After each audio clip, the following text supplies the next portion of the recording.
it's kind of weird watching this thing vibrate while you're doing it. It doesn't make me too nervous, but you could get your finger in here with this in place. If you were to slip, you could get your thumb caught in there. It's much more safe to use it this way, and that's why I want to build one of these.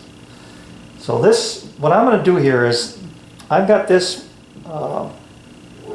plate that I'm going to make out of 1/2-inch Baltic birch. I was thinking about using 1/4, but I think this will be a lot more stable and stiff when it comes to making these extension arms that come out this way. So I'm going to try it and see what happens, and we'll go from there. This is what's making all the noise. My dog on the left, my daughter's boyfriend dog on the right.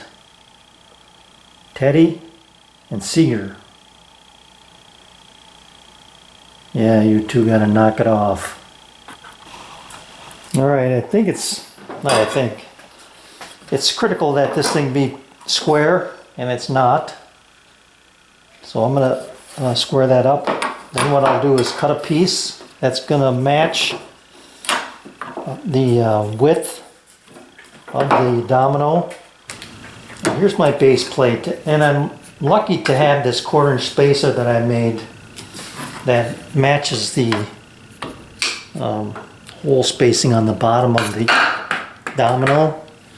So I'll be able to use that as a template. And you want this to be set back from the front edge just a fraction, which is the way I've made this, so that this does not interfere with this face when you register against your work. So I'm able to put this, first of all I'm going to draw a center line.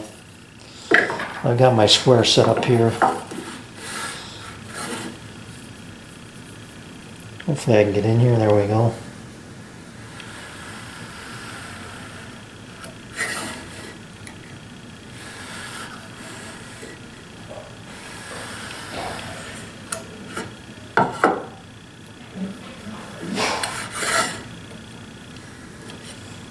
Okay, now I should be able to match this up. Give myself a little bit of room there.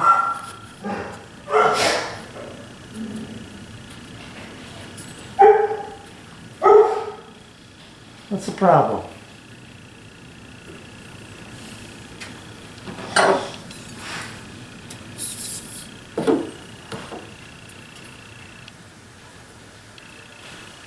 Call them center or drift punches. I should have said center punch.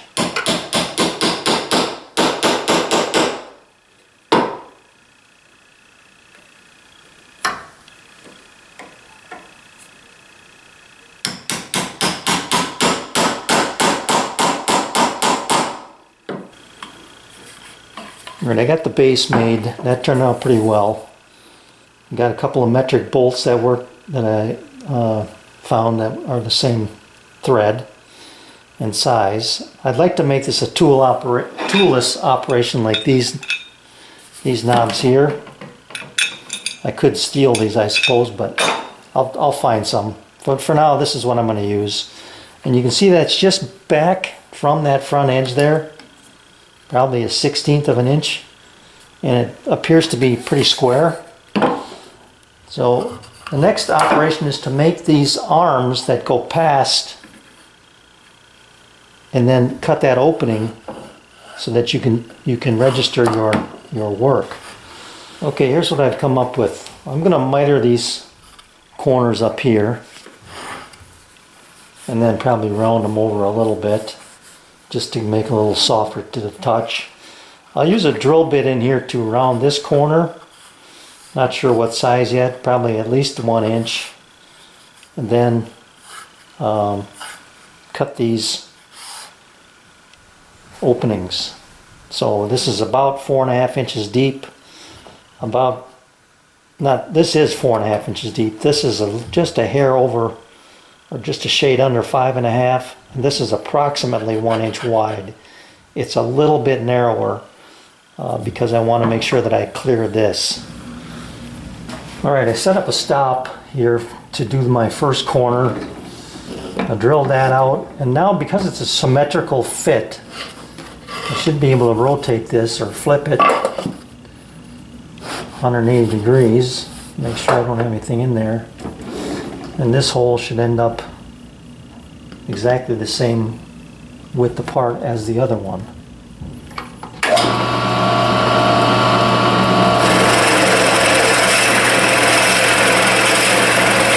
Okay, connect the dots,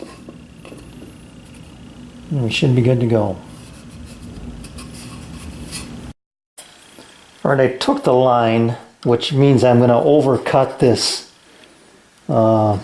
radius here a little bit, but I can kind of feather that out. I'm just going to finish this up with this Japanese saw here.